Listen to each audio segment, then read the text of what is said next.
I think we're going to start.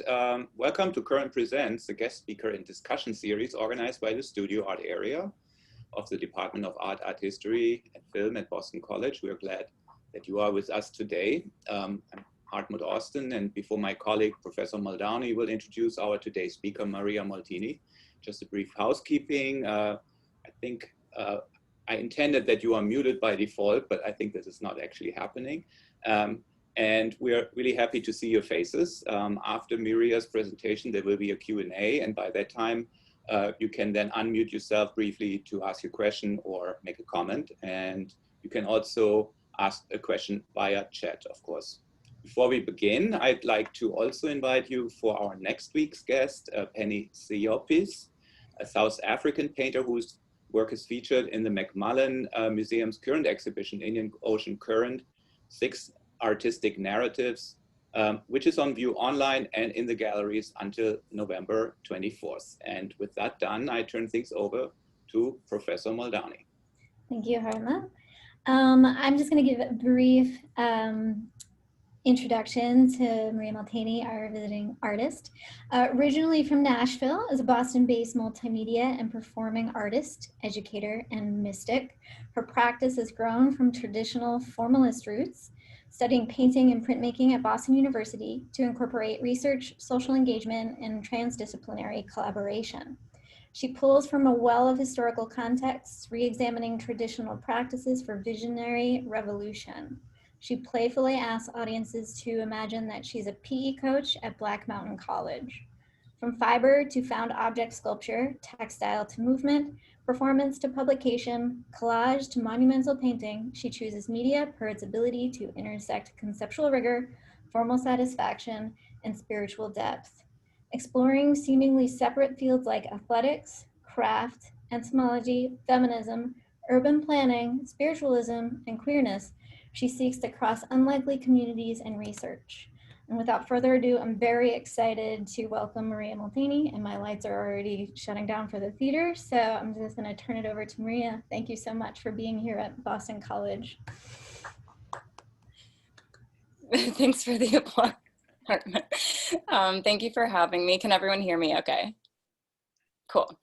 Yeah, thanks so much for having me. And I'm very excited to give this presentation because this has been a crazy year for everyone, including myself. And I just wrapped up a couple of projects, like just in the last day or a few weeks, that were scheduled and rescheduled and planned and totally changed. And so this might be kind of a wild ride of a artist talk, because some of it I'm still so close to, but it's really exciting to kind of debut some of this documentation of very new work with y'all and try to explain it. I am also going to kind of jump back and forth to different parts of my art practice or career, as well, to kind of give you a background on certain things and a context for how my work grew over time. So I've been calling this this talk double vision. I've kind of been referring to double vision to summarize this entire year, right? 2020 vision. But the year of 2020 and this sort of metaphor of double vision has given me a lens through which to view my own artwork. So I'm actually going to start by sharing. I'm not going to go too far into this project as much as I could talk about it for an hour itself, but I'm going to share the first project that was actually executed in 2020. So before coronavirus put us all in quarantine over here in the States, I did actually wrap up this project that helped me put this whole like sort of 2020 vision idea into practice. So this was an installation called Bauhaus. That is like tree bough house, and then Bauhaus, like the German Bauhaus. This was part of an exhibition at the Fitchburg Art Museum called After Spiritualism. I believe it was shoot, it was like after spiritualism, loss and transcendence and contemporary art. So I am actually a practicing spiritualist. I don't have tons of time to go into the history of American spiritualism, but it is a sort of, in some ways, formal religion, and in other ways, very loose philosophy, basically boiled down to communicating with the spirit world and believing that when we pass into the next realm, we don't entirely go away, and we can, in our physical bodies on earth, can still communicate with spirits in various ways and forms. It's as simple as that for the most part. But there's a very interesting history of spiritualism being found. They say it's founded in around 1884 in the United States, but this is also kind of a complex origin, as most origins are quite complex. And it's not exactly a contemporary movement to the German Bauhaus, but I found that I think there are some really interesting overlaps between the sort of occult and social reform and like political histories of both institutions. So I think most of us, oh no, is my slide presentation not? Okay. Most of us know a little bit about the German Bauhaus. It's often associated with brutalism and architecture and design and mass production, and there being sort of a revolution, a social and philosophical revolution within the Bauhaus in that way. But I've actually always thought of the Bauhaus as a bit more of a spiritual movement as well. And also it was openly utopian in its earlier stages. So I actually read this book by Elizabeth Otto called Occult Bauhaus. It also has a long sort of subtitle about queerness and political resistance and haunting. Oh, no, I'm sorry, it's called A Haunted Bauhaus, but it's about the occult and queerness and resistance at the Bauhaus. And I was like, oh, this book is so amazing. This is how I've always thought of it, mostly because of a couple of professors, or they had different names, but artists who were teaching at the Bauhaus in its earlier days when it was founded around 1919. And that is Johannes Itten, who was he practiced a religion called Mazdaznan that put a lot of different kind of world religions together. And it involved a lot of working in trance and regulating your diet and some interesting sleeping habits. But then my favorite, very overlooked Bauhaus figure was Gertrude Grunow. And this is a drawing that she made, and then a sample of some of the movement exercises that she did with her students. And she worked with her students in terms of intuiting information, seeing auras, and she believed that you had to attune your whole person and your body to itself and to its environment to even be prepared to make art. You had to tune yourself like an instrument so that you could be prepared to make your most genuine, aligned work in this world.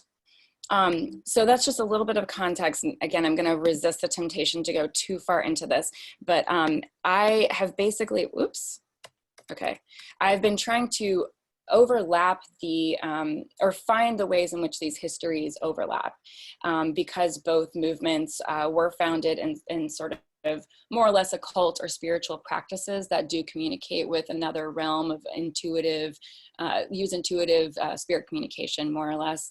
And they also were deeply embedded in social reform movements that were aligned with I guess what at the time would have been social justice or feminism, queerness, civil rights, which they didn't really refer to it as civil rights at the time, but civil rights movements. And I've been using the tools of a stereograph. Well, this is a stereograph. A stereoscope has been kind of a metaphorical technology that I've been using to think about my work. And the stereoscope, I think we have a picture here, was basically like the first form of 3D technology, or how you could see a 3D image. And it basically shifts two images just slightly off of one another, and then you view the stereograph through the stereoscope, and the lenses combined the images to make a more enhanced dimensional 3D image.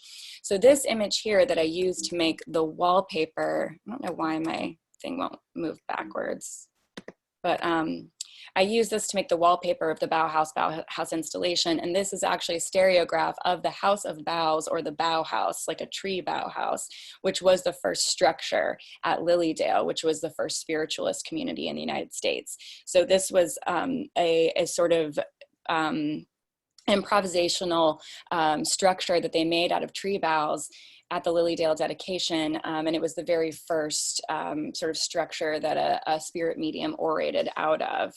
And so I think that's really interesting that, the Bauhaus and the Bauhaus. And so I actually recreated, this is actually an isometric drawing of the Haus am Horn, which was the very first house constructed at the Bauhaus for its imagined utopian community that was never fully built, but this house itself was realized and still stands. This isometric drawing by Benita Koch Otta, who is another sort of overlooked student of the Bauhaus, I ended up turning it into a stereograph by sort of reproducing the image twice and knocking it over a little bit. This is Benita Koch Otta here. And making a stereograph of the Haus am Horn. So in this installation, there are two walls. Sorry, it's glitchy. I keep wanting to move back and forth, but there are two walls in the installation that have these stereographs as wallpaper patterns, and the wallpaper patterns are based on weavings that Otti Berger, who was another overlooked Bauhaus student, and Benita Koch Otta, two weavings that they made. And so this project is also very much about like calling back to the table, members of both communities, back to the seance table is kind of what I playfully say, members of these communities who have been overlooked, so that visitors can come and actually view portraits of Bauhaus figures and early spiritualist figures, early Bauhaus and early spiritualist figures.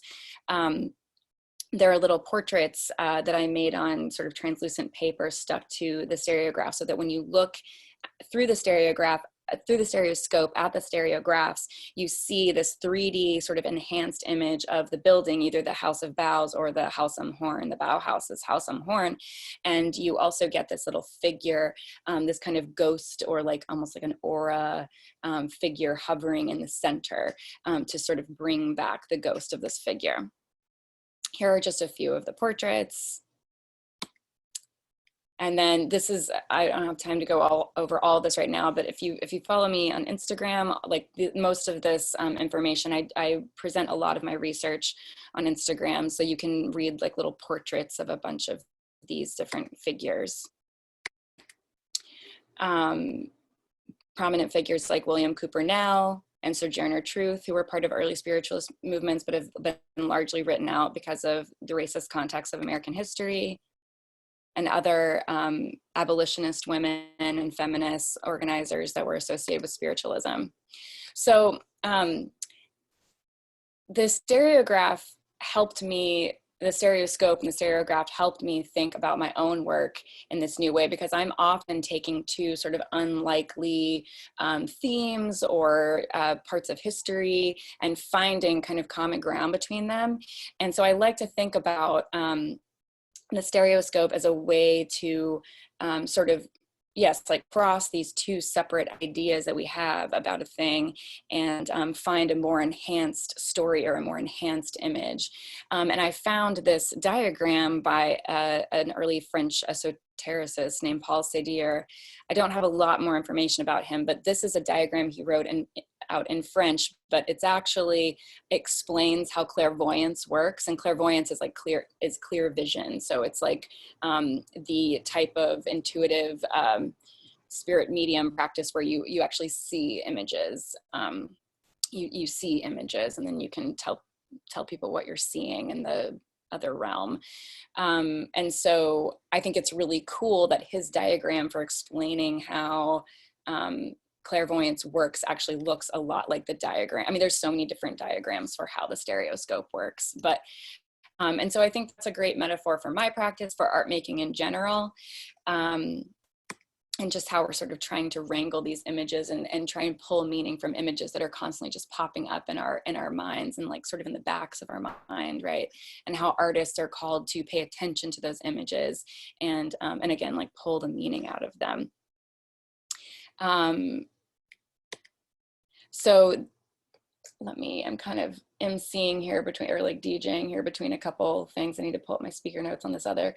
So this is, I'm just gonna show you a bunch of slides of different projects that I've done. I'm not gonna go over them right now, but it just shows some of the unlikely relationships that I try to bring together with this double vision and through some of my projects. So an example would be architecture and astrology. You can see that I looked up the birth of the Bauhaus as an institution and the birth of the House of Bauhaus, the building itself. And they have these kind of interesting looking astrology charts that are both kind of have this A-frame roof. You know, it's just sort of fascinating to me. I haven't pulled any specific meaning out of it just yet, but then I combine, athletics and craft. And I'll get into that a little bit more later. The sea and the sky, shipwreck and gentrification, land and the body, thrift stores and mapping,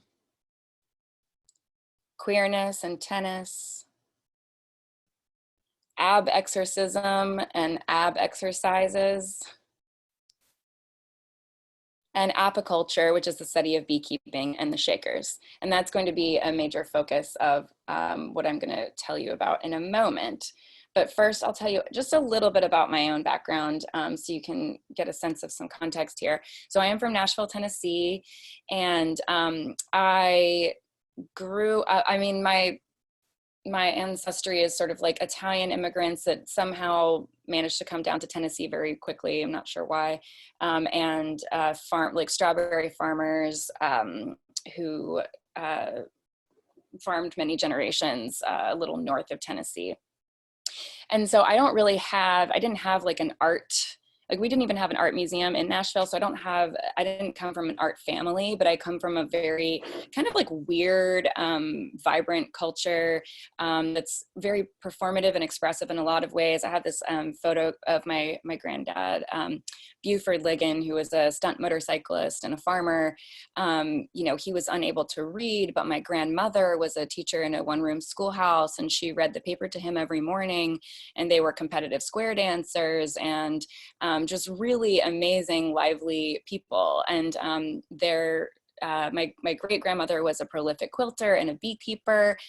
So I do think that this kind of vivacity has been passed down to me, even though I didn't necessarily have much of an art context growing up. We have an exact replica of the Parthenon in Nashville, and I visited it for many birthday parties and hangouts before I ever knew about Greece, like where Greece was on a map. But this was from like a World's Fair long ago. There's an Athena inside. So this was sort of like my first Athena, my Tennessee Athena. And then I also grew up in the Catholic school system, which is sort of like a funny thing in the South. It's not as common, like this, the sort of Catholic community kind of sticks together and kind of has each other's backs in a way, and in an otherwise pretty like Protestant South. But I was literally taught to play basketball by Dominican nuns, and so it kind of informs my sort of funny take on who I am now as a feminist and a queer person. I was able to see various forms of patriarchal confinement of some of the Catholic Church, the influences of the Catholic Church, but then I was also able to see these funny ways that that was expanded and defied. And let's see, as a kid, I was really into the idea of the Holy Trinity, and I feel like I just had these weird ways that I thought about it that were probably not the way we were being taught about it, that have also informed my ideas around queerness and identity today. And I really think that this idea, even though we use patriarchal names like father and son, I do think that the Holy Trinity is this interesting, complex identity triangle that shows that one can be sort of their own parent, their own child, and then this this sort of like changing abstract figure that is like the Holy Spirit. And I really identified with the Holy Spirit because it was the form, it was like an animal, and it was something that was less tangible, and it wasn't as personified. And so I think the Holy Spirit is what brought me to finding other expressions of spirit in all sorts of other religions. And so now I think of the Holy Trinity as like a simultaneity of identity, and actually there's like in my opinion, a queerness to that, like how I can be these like three people in one person, or how, you know, God can be these three people in one person, and God can be like many things at one time. And it's just more complicated. So I have this painting of Hieronymus Bosch, and it's like sort of my joke. It's like, this is what we're being taught kind of on the left, and this is sort of how I see it, as this like cool, juicy, luscious mess that I'm totally here for. So I went to school for painting. I didn't know what I was doing. I didn't even know the difference. I went to Boston University, which is a pretty conservative school. It's like an oil painting, figure painting school. I didn't really know the difference between Boston and New York. I just felt like I needed to kind of get out of the South. I knew there were a lot of things I needed to relearn and re-educate. Like I didn't know what I needed to relearn, but I knew there were things. Now I know what a lot of those things are. But I just came up to the Northeast, and these are actually the first paintings I was making straight out of undergrad. I was making these big oil figure paintings because that was kind of what everyone made. And all of our professors were either figure painters or like abstract expressionists. And we kind of stopped art history there, more or less. And when I got out of school, I was like, how do I keep painting? You know, I want to do this, but I didn't really love the idea of like locking myself in like a painting dungeon, which was my multi-basement in Alston, and just being by myself in the dark all the time. So I started just like painting outside on the sidewalk, painting houses in my neighborhood, and sort of talking to neighbors as I painted. And they would come by and tell me stories about the houses or who lived there. And I sort of started to paint their the stories that they were telling me about this place into the painting, as well as sort of intuiting all of these other, you know, UFOs and birds and animals that might also be present on the property. So this was just a practice I started, but that I kept going to try and keep myself painting. But I also really wanted to experiment with other media because we didn't really have that opportunity at Boston University. And I got into a lot of things, but to keep it simple, I got really into beekeeping. I went to bee school in 2009, and I also, and this was something that I made much later, but this was an inflatable beehive that I ended up making several years later. And I traveled all over the state and region, teaching youth about honeybees and about collaboration and social systems, feminism, all of the themes that I find interesting as a beekeeper, and also honeybee advocacy, because I was working with beekeepers all around the country on some pretty like political bee stuff. So here are some examples of us working with bees. But then I also went back to my sort of roots. I guess I didn't mention, I was taught to play basketball by nuns, but I also played basketball for 10 years, and I played a bunch of sports. It was a huge part of being a young person in Nashville and being part of I'm a white person, but the sort of like Catholic kind of minority type of complex, it was like really important to be good at sports and to sort of honor your family, almost like dynasty of athletes to prove yourself within the city. So I played basketball. It's like a really big deal, and there was a lot of pressure on it, although I enjoyed it a lot too, and found a lot of opportunities to be my like strong, a strong version of my femme self. So I started going back to athletics a lot too, also wanting to be outside, make work outside, like in my community. And this ended up, it started with these basketball nets that I started making. And funny enough, I was like, I wonder what it would look like if honeybees made drew comb off of a basketball hoop, because they'll draw comb off of just about anything. And so the first net I ever made, I don't think I have a picture here, but it was like this net that had hexagons in it instead of diamonds. And then I started making these basketball nets, and ended up doing it collaboratively with a lot of other people. We would put them on empty hoops, around wherever we were traveling. It was an interesting way to look at like the history of Massachusetts, the fact that basketball was sort of founded in Massachusetts or invented in Massachusetts. The first hoop was a recycled peach basket, so there's this root in fiber craft. Again, it's another way of kind of queering this space, that this athletic space that has not often been as welcoming to femmes and queer people and trans people. So there were a lot of things going on with these nets. And I called in some of my friends to help me teach people how to knit and crochet, because I had been teaching myself. And then we got, such great reaction, and people wanted to know how to make their own nets, which was the full intention as well, that people make nets for their own neighborhoods and express, their own neighborhood and community identity through the courts or on the courts. So we made a book. We formed a collective, the New Craft Artists in Action, the NCAA. We made a book that shows you how to make basketball nets. It's a knit and crochet instruction manual full of patterns for basketball nets submitted by artists across the country. And then I actually started painting basketball courts. And you've probably noticed that has become like a really cool art form now. It's all over the internet. And I am one of the pioneers of that art form. So I feel really excited that, I feel complex about it at times, but I feel really excited that cities are starting to, hire local artists to paint courts in their communities. And the first court that, the first major court I finished was in 2017, and it ended up getting a National Public Art Award for Americans for the Arts.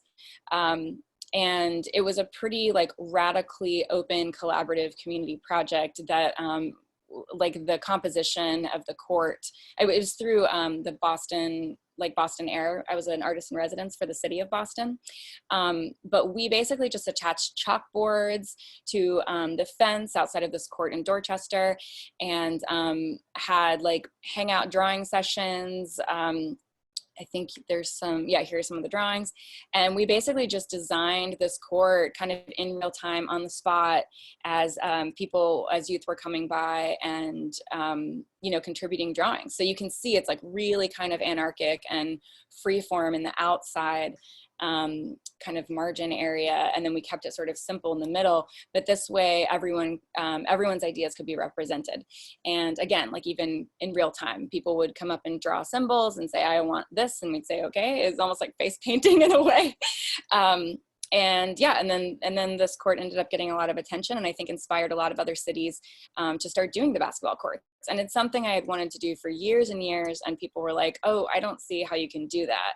And I don't know if they meant little femme me, or if they just didn't understand that these athletic spaces could also be really creative and vibrant. But I finally proved that it could be done, and have done a lot of courts since. This one is in Salem, and they're always really collaborative. And I show up and do a lot of drawings with kids in the neighborhood, and we sort of come up with some designs together. So this is Tormenta on La Concha, Storm in the Court in Salem. You've got a basketball sort of full moon phase. motif, like new to full moon phase motif. You've got like a witch, like a new type of witch that's kind of this green, like monster. It's not so much that like white lady on the broomstick, right? Yeah, we sort of reimagine the witch on the basketball court. This is at Talbot Middle School in Fall River. This was really cool because the kids were all drawing these like just like cool celestial orbs. There were a lot of planets and basketballs and suns and flowers, and they were all, you know, studying color, you know, just starting to learn about the colors. So there were a lot of like diagrams of color in their art class. So I tried to incorporate that, and cool enough, this piece was painted in October and of last year, and we actually started painting the court on the Aries full moon. And so we decided to paint the court's astrological birth chart in the center, and we started painting it at the moment that the moon became full. And a funny detail as well is I actually have an Aries moon, if anyone knows about astrology, and I'm a Libra sun. So not really intending for this, but I actually have a pretty similar birth chart, or at least I have the same sun and moon as this court.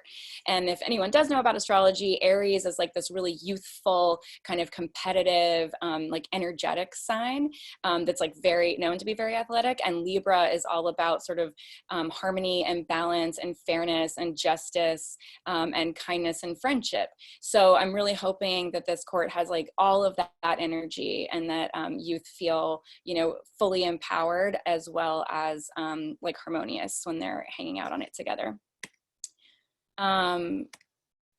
Then we have Courting the Sky. So as you can see, these, you know, I'm starting to think about these courts as, you know, not only a giant painting that you activate with your body. So putting this like sort of action painting history that has been so heavy on my practice into a different context, right, of like activating the work with your body. But also I'm starting to think about the monumental scale of this and how it faces the sky. So these works start to be in conversation with the sky. This piece is called Courting the Sky, and it was in New Bedford, where Moby Dick was written, and a lot of it's staged in New Bedford. So there's like a real obsession with whales, even though that's like a really dark, sad history in some ways. But we tried to kind of reclaim that, and I posed a question on the chalkboards to the kids, like, you know, what do you think that whales deep down in the ocean, almost as big as a basketball court, might want to say to like creatures in the sky? Like, what would they want to say? And we actually learned how to write messages in semaphore, which is the nautical flag language, because there's one for every letter of the alphabet. And, you know, it's used to see like that, so ships could communicate from very far away and spell messages to each other. So we wrote secret messages from the whales to the sky creatures in semaphore. And the only one I can remember at this moment is like, what's up, what's down, which I think is really cute. And so then we also wrote as above, so below.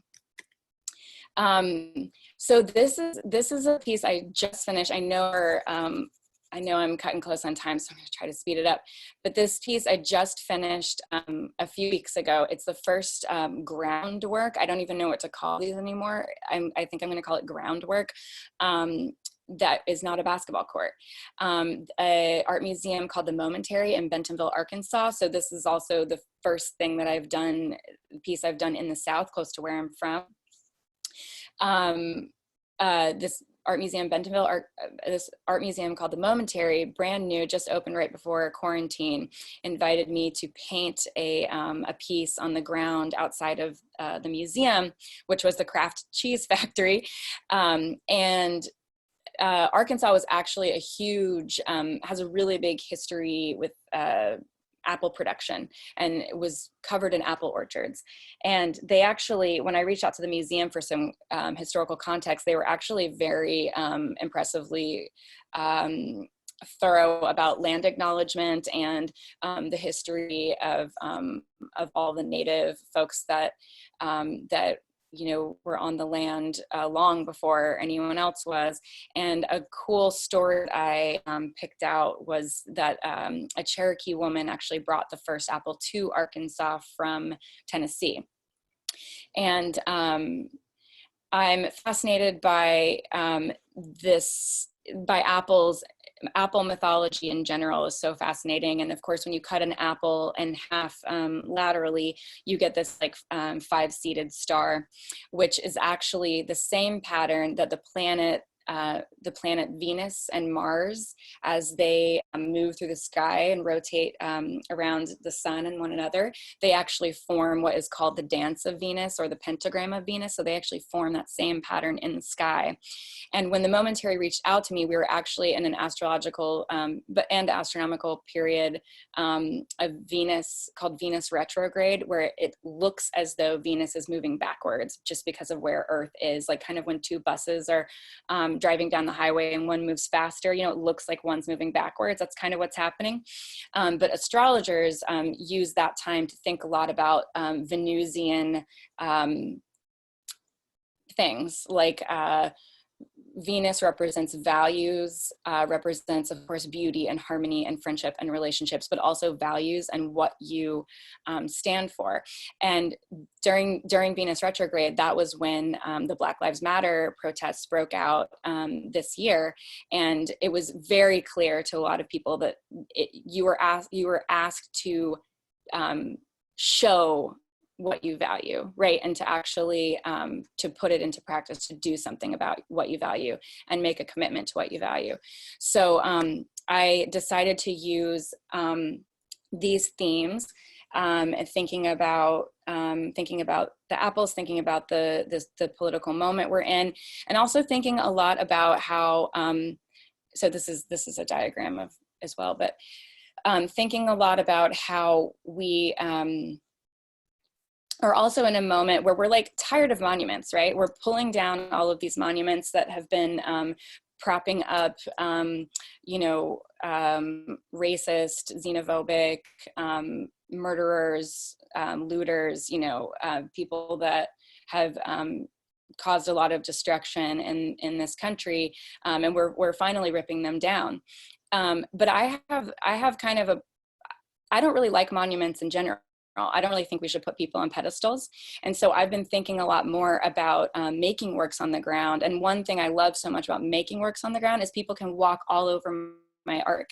So not only can they walk all over it, and that makes me sort of like vulnerable to them in a way, but they also can be in it, you know, they're in the piece and they can change and they can move and they can stand wherever they like, and they're not standing above someone else. So even though they're figures, there are definitely certain figures I'd love to see on pedestals as opposed to others. I'm just not sure we should be putting any people on pedestals, because I'm not really sure that anyone is perfect or should be put above someone else, right? Because then that's when we have a hard time with accountability. And when we mess up, we're so afraid of falling so far from that pedestal. So these are all like some things I'm thinking about as well. And my baby, my little sister actually had a baby the day that I started the court. And I was really, or the core, we called this one the core because it's not a court, but the mural. And the baby was breech, which means it was pointing upright rather than pointing down. And so we were kind of nervous, and I was sort of, you know, doing like prayers and meditations to try and get the baby to turn. So I was actually taking all these drawings I was making of the piece, and every night I would flip them upside down so the star was pointing down. And it's interesting because, you know, people are so afraid of the pentagram, right? They associate it with like this negative form of witchcraft, because people have associated the star with being the body, like the two arms, the head, and the legs. But if you think about it, every human comes into the world pointing upside down. So we don't need to be so afraid of that. It's actually a natural part of life. So, and then crazy enough, the baby was born. We didn't know her name. Turned out to be Rose. And Rose is in the same family as apples. They're both in the Rosaceae family. So this piece is dedicated to baby Rose and Queen Morgan. Queen Morgan is a friend that my collaborator, or like my artist assistant, and I on the project, we had a trans woman friend of ours who took her life right before the piece was made. And it was hugely impactful on the piece, or hugely impacted the piece, but she was very much with us in it. It was wild. And we did all this research on Apple history, and there's this figure repeatedly mentioned called, or Apple mythology, there's a figure called Morgan, Queen of Death. So the piece is dedicated to Baby Rose and Queen Morgan. And I guess I can talk for 10 more minutes, is that correct? 5-ish? Yeah, you're good. You're Okay. totally cool. Okay. Thanks for hanging in there. There's just so much. It's like hard. It's so hard to there's so many synchronicities happening during this piece. It was like, honestly, it was hard to even make it physical because all this stuff was happening in like another place.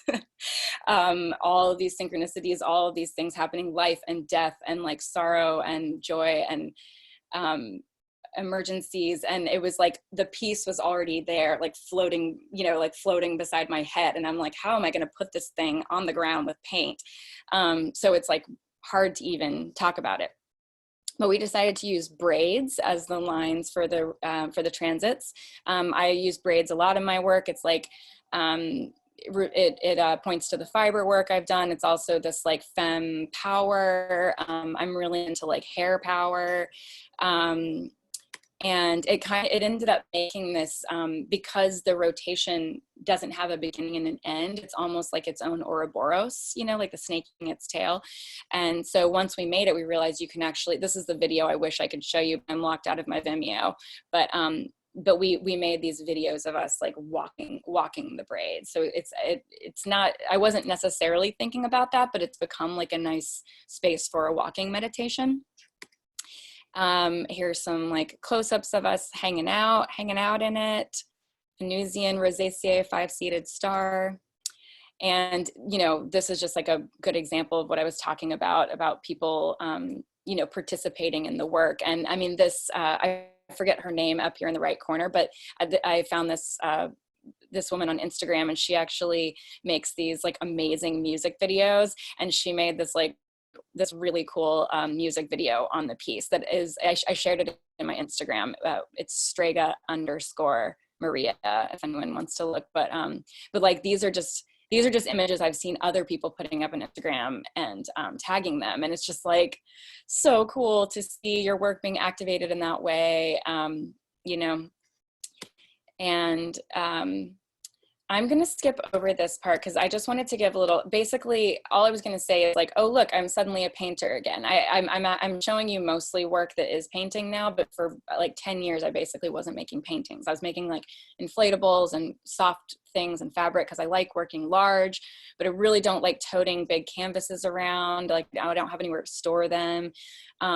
So I got really into the sort of like spiritual practice of painting and started mixing my own milk paints, sort of a ritual that goes with it, and was making a lot of work about this idea called haint blue, which is actually very much, I found through my research, very much tied to like African-American spirituality in the United States and in the South. And so I wish I had time, but, I kind of had this interesting moment of grappling with cultural appropriation. And, I knew about the haint blue because I'm from the South, but, realizing what its roots were. So I wrote an essay about the history of haint blue and sort of like my relationship with it, my understanding of it.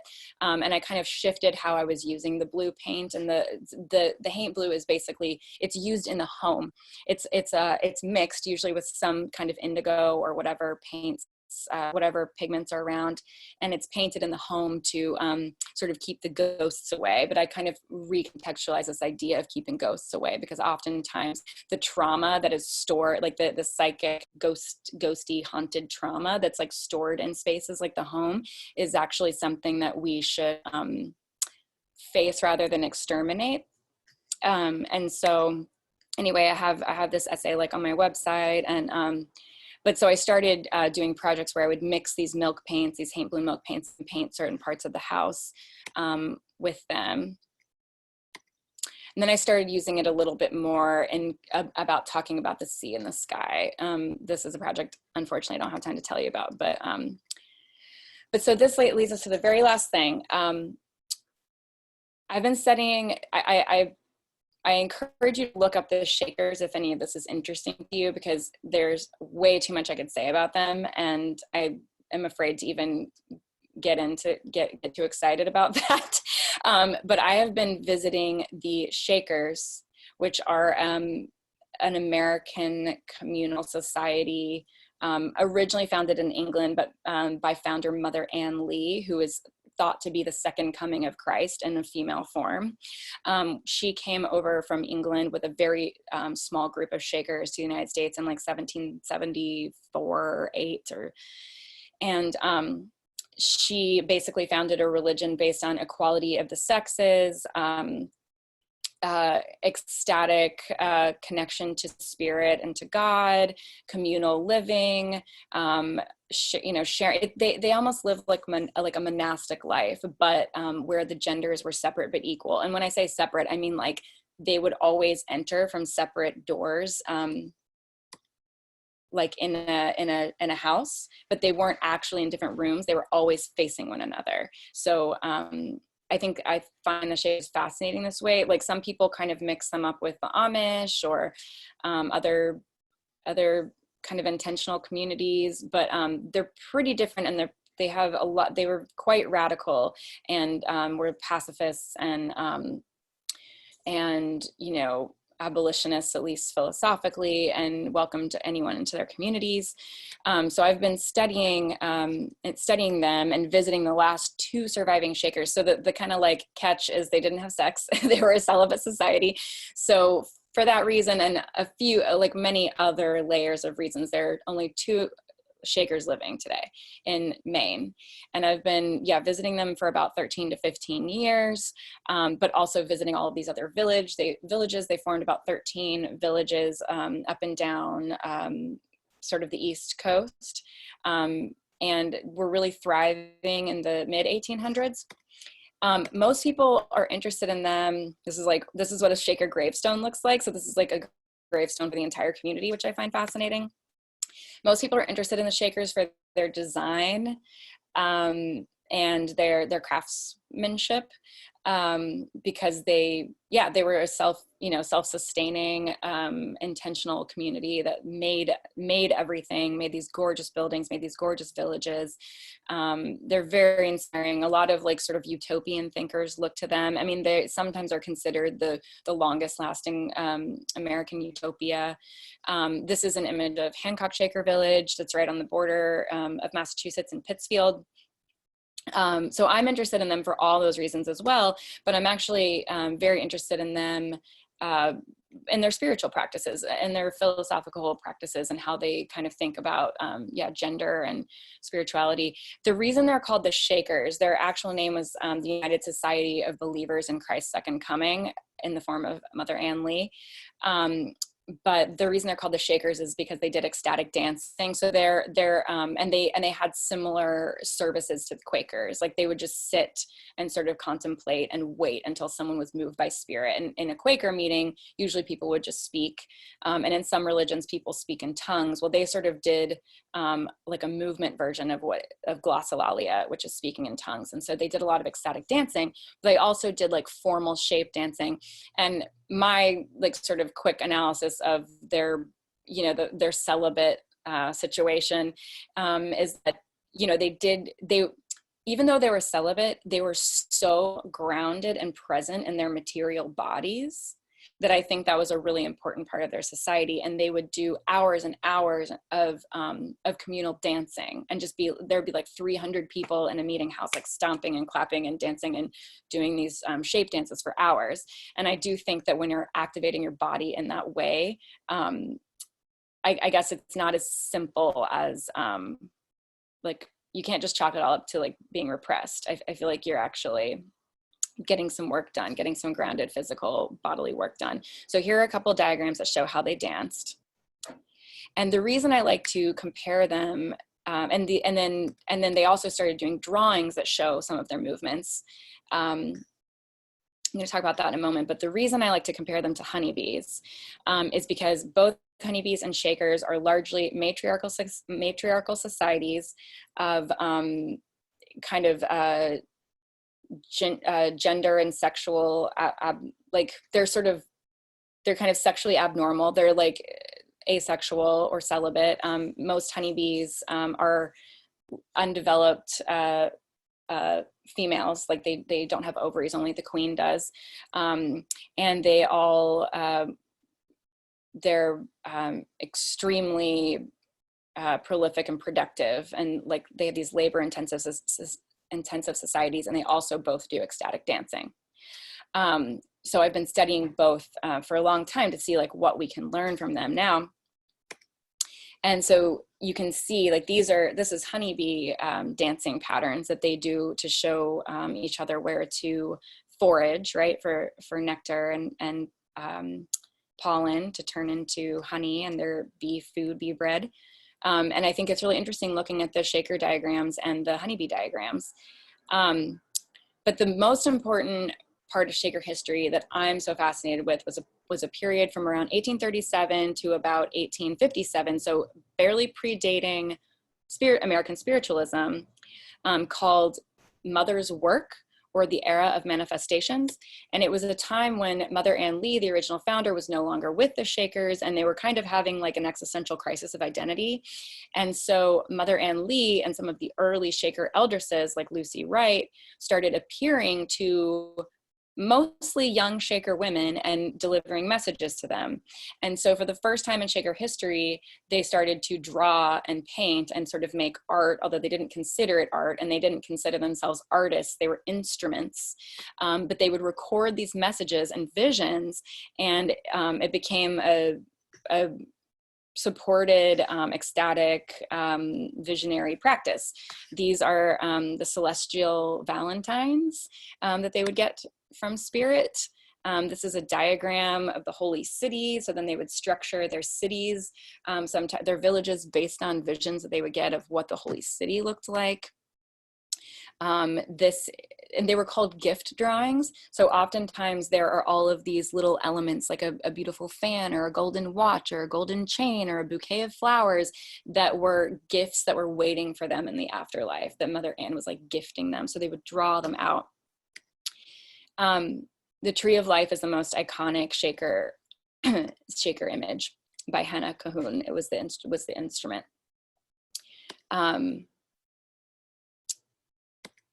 So I'm sorry these images aren't excellent, but one of my favorites are these two drawings called the Sacred Sheets. There's more than the two, but the Sacred Sheets were written in like spirit writing. And so there are these kind of calligraphic drawings that don't have words in them, but they have figures that kind of seem like words. And I just find them fascinating. So I've been an artist in residence at the Fruitlands Art Museum kind of for all of 2020, had a lot of different plans that involved like live bees and all kinds of things, but I've shifted the projects a lot to accommodate COVID. The Fruitlands Art Museum is not a Shaker village. It was actually a transcendentalist utopian farm, but later on, the owner of the land, Clara Sears, who was fascinated with the Alcotts and that history. She was friends with the Harvard Shakers, like Harvard, Massachusetts, the Harvard and Shirley Shakers, who are pictured here on the right. And when they actually closed their community, they gifted her one of their buildings. So they have a building on site. So I've been doing a residency in this building, collaborating with an artist named Allison Halter, who does all kinds of amazing work, but she makes these gorgeous handmade brooms out of like found branches. So she made some Shaker style handmade brooms, and I milk painted them.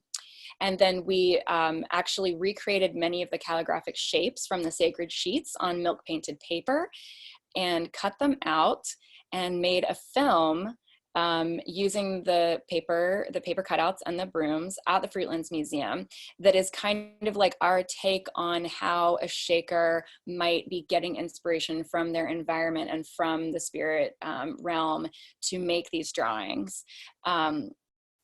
There's also a lot of, we keep the honeybee metaphors very present. And I actually went to Hancock Shaker Village and found these beehives in the attic of a barn. and we clean them up and put them in the film. And it's a very magical film. This is us. So we recreated the sacred sheets, one of those sacred sheets drawings on the floor, and we developed this broom choreography movement piece based on a lot of shaker shape dancing and also ecstatic dancing to sweep the drawing up. Here, I can go a little, this is actually the last slide here. So we literally finished this like yesterday or the day before. And so it's going to be a film, probably 20 or 30 minutes. It will be showing at the Fruitlands Art Museum next spring. So you can come see it, but here are the sort of images of the drawing, not destroyed, but kind of dismantled. And we swept it up and we sort of saw it as like like us just trying to get into the mind and spirit of a shaker and like how they would make these drawings and sort of make something raw and intuitive from spirit, and in the meantime sort of doing like a space clearing ritual, like clearing the space and resetting it for new spiritual activity and creative activity. And well, also I just always want to say Rebecca Cox Jackson is one of my favorite shakers. She founded the Philadelphia Shaker Village that was dominantly Black women shakers. And her story is amazing. And I don't have time right now, but I'd like to work with her, her story more. And I just feel like I can't talk about the Shakers without mentioning her. She was an amazing figure in Shaker history. If you want to look up Rebecca Cox Jackson. And these are some Shaker basketball hoops. Thank you, Maria. Shaker keys. Yes. Thank you. That was super wonderful. We're a little over time, but does anyone have any questions for Maria before we wrap up? Yes, thank you. Clapping on Zoom just feels, but I hope you feel the energy for that. Does anyone have a question? And you can just unmute yourself, or you can put it in the chat. Kevin, please.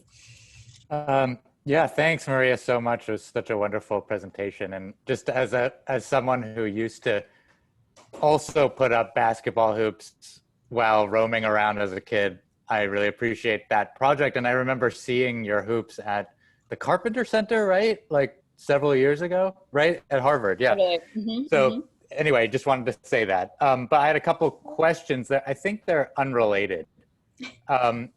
But they probably are if you put them through a stereograph. Yeah, exactly. Yeah. Also a big fan of stereographs, by the way. Greer brought it up, I guess. It wasn't you, but you kind of brought it up by sort of tangentially or obliquely through the your discussion of the Bauhaus. But Greer mentioned that you sometimes call yourself a PE teacher at Black Mountain, which I love. I mean, I'm a huge Black Mountain fan, obviously, as a historian of modern art. I'm the dream of Black Mountain is so wonderful. I'm wondering why you reference Black Mountain, or why it's important to you, especially if you're interested in the Bauhaus is from the spiritualist side of the Bauhaus, like sort of the I guess the period of the Bauhaus before they kind of shift to a more technologically oriented, approach. Is there a spiritualist side to Black Mountain? I think there probably is some, maybe in the Zen side of John Cage or something like that, but I don't know of the spiritualism of Black Mountain. I'd be curious to know if you have any knowledge of that. And then also your discussion of monumentality. This is the unrelated second question.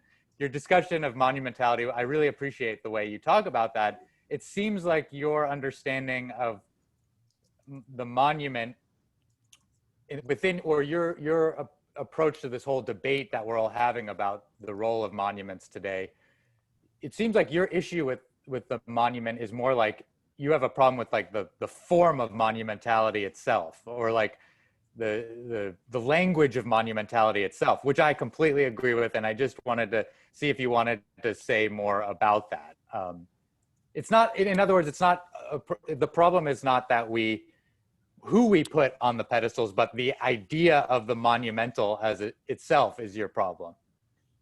Yeah. Oh God, those are both amazing questions. So one, I don't know a ton about like occult or spiritual influences on Black Mountain College. However, I think the point I'm kind of trying to make often is that there's almost always an undercurrent of that, you know, of the spiritual that gets blanketed over, right? Or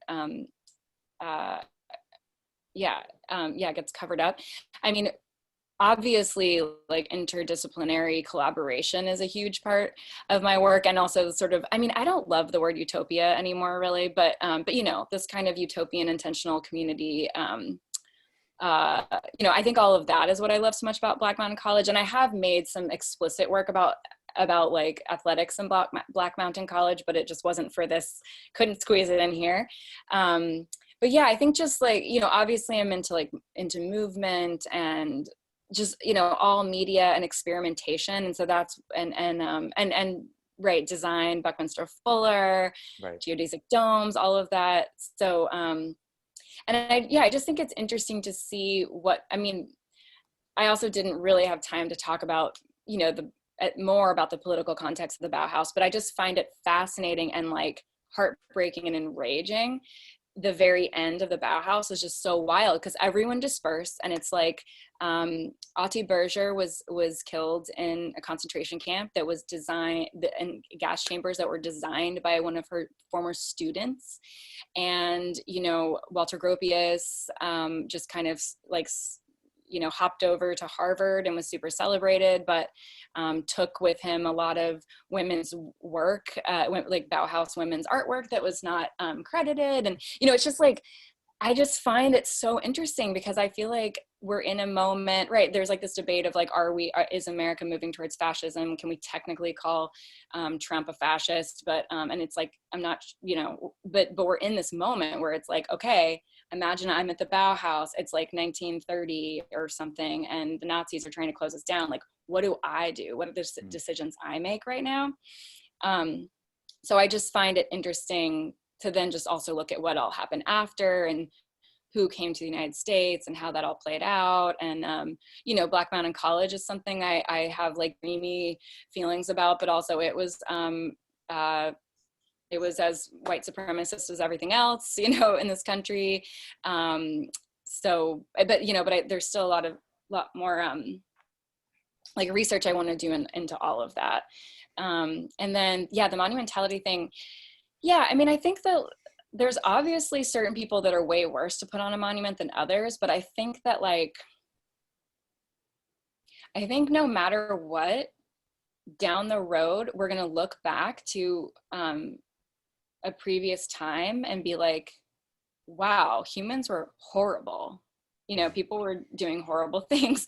I mean, it's like, you know, it's like, you know, these enslavers and racists and, you know, whoever we choose to put up today. I mean, maybe in the future we'll realize, oh, we actually treat animals and nature horribly, and like it's basically like enslavement, and you know, and then we'll be like, but it's also I think the pedestal doesn't allow for the complexity of human beings and change and regeneration. And I think that we're never going to start holding ourselves and our leaders accountable if we can't, you know, if we can't,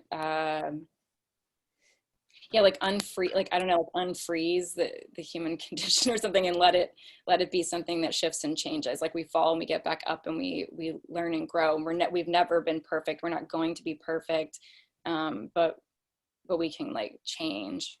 And it's like a monument, you know, a stone monument doesn't change other than weather, which is cool. But so. Thank you. Wonderful. Thanks. Thank you for that, Maria. Just like a little comment question I had, I also found it really interesting what you had to say about the monuments on pedestals and then bringing it back to the stereoscopes, which are supposed to add clarity. And you were talking about clairvoyance and wonderful things, but then you are very much muddling the images of these complex figures.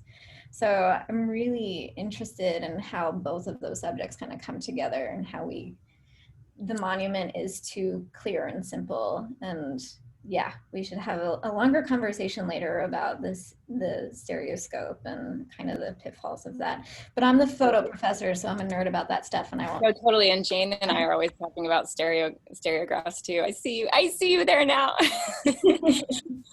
Yeah, I mean, yeah. So we're going to wrap up shortly. There's a quick question that came up in the chat that says, will the film be available online? Will that be on your website, your Vimeo, the film from Fruitlands? I mean, I'm sure it might eventually be, but I think it's going to be like, I'm not sure. I don't think it will be immediately. Well, we will be. I was going to say, I think it's going to be pretty epic. And I don't know what that means. Like, we might have to, I don't know. Usually I just kind of put everything out all the time, you know, but we might treat this more like a film in a different way or something and not have it totally.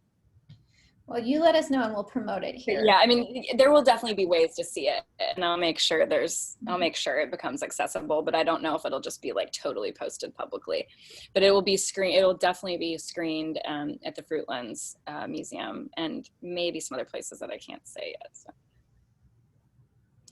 Awesome. And then both Stephanie and Dana, hi Dana Clancy, I just saw you in there too, sent their appreciation. We do have to wrap up in a moment. I want to give one last chance for a question before we do so. Well, Maria, thank you so much. I'm going to turn the mic over to Hartman really quick for a quick announcement. But one thing really quick is that also I just want to say I have so much appreciation for Dana Clancy, and I had to zoom over my explanation of going to BU, but I should never mention all the like patriarchal like teachers I had and not honor the amazing women professors I had that were supportive. So thank you, Dana, for being so supportive always of my career and being an awesome professor at BU. Yeah, you're such a leader. Thank you.